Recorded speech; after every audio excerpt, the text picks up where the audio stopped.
Hi, this is Joe Green.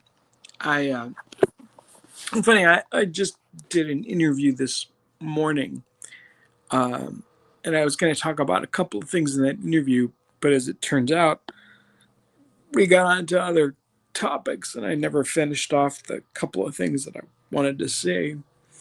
So I figured I'd just record this little thing and and let you guys know a couple of things you may want to research on your own. Uh, Sorry about my voice and stuff. It's after effects of stroke. Um, but the first thing I wanted to say was in relation to the current invasion of Iran. Um, in 1953, the United States participated in something called Operation Ajax, AJX, AJAX. So if you want to look that up, Operation Ajax. It was conducted with Operation Boot through the UK. It originated with MI6, which is British intelligence, and then connected to the CIA. There are a couple of interesting things about this invasion. It was the overthrow of Mohammed Mossadegh, and the reason was because of oil, among other possible cultural concerns. But oil was the primary issue, and Winston Churchill had convinced Eisenhower to go along with this plan to overthrow Mossadegh, who had a very relaxed society, and we put in the Shah, the Muslim fundamentalists, essentially. It has plagued Iran ever since.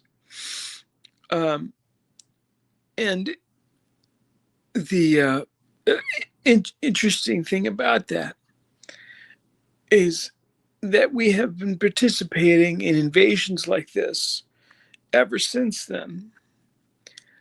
But two of the main people who are involved in Operation Ajax are Alan Dulles and Frank Wisner, two people who will be familiar to anyone who has done any research on the Kennedy assassination. Frank Wisner, of course, of Wisner's Wurlitzer.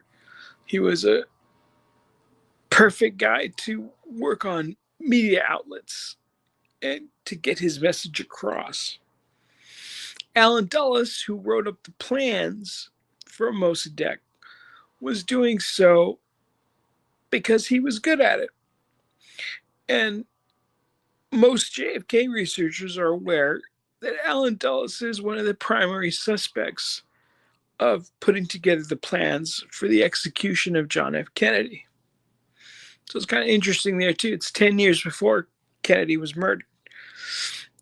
So that is the sort of beginning of our dalliance with Iran.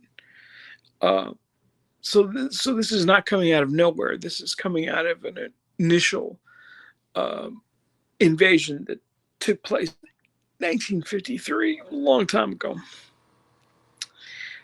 The second thing I wanted to pass along for you guys to research, if you like, is about the first Jewish senator in the United States, David Levy Yulee. Very interesting guy.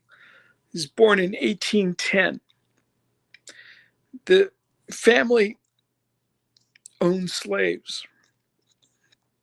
They were a plantation family, and the David Levy Yulee eventually joined the Confederacy. And after the Civil War, he was imprisoned for treason because he assisted in the escape of Jefferson Davis. It's not terribly surprising he should be involved in the Confederacy since he grew up among slaves, in particular on an island, uh, St. Thomas, which happens to be the island adjacent to Epstein Island, which was used to pick up people and take them to Epstein Island from St. Thomas.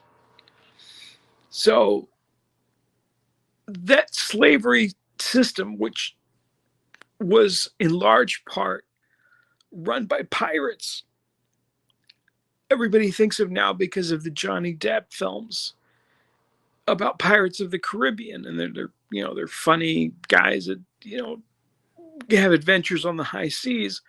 But mostly what they did was they trafficked human beings from one place to another at the behest of various governments, including the British government. So a slave trafficker was born 1810, long time ago, 200 years. And they were involved in the slave trade back then, which apparently continues to this day, because a lot of people are getting in trouble about various slaves that have been going back and forth, sexual slaves, of course. So that's very interesting to me. I was the very first Jewish senator who's a Confederate, and he happened to be born on the same island that's in the news all the time. Very interesting. So, a couple of things for you to look up, at your leisure. So, thanks a lot. Take care. Bye-bye.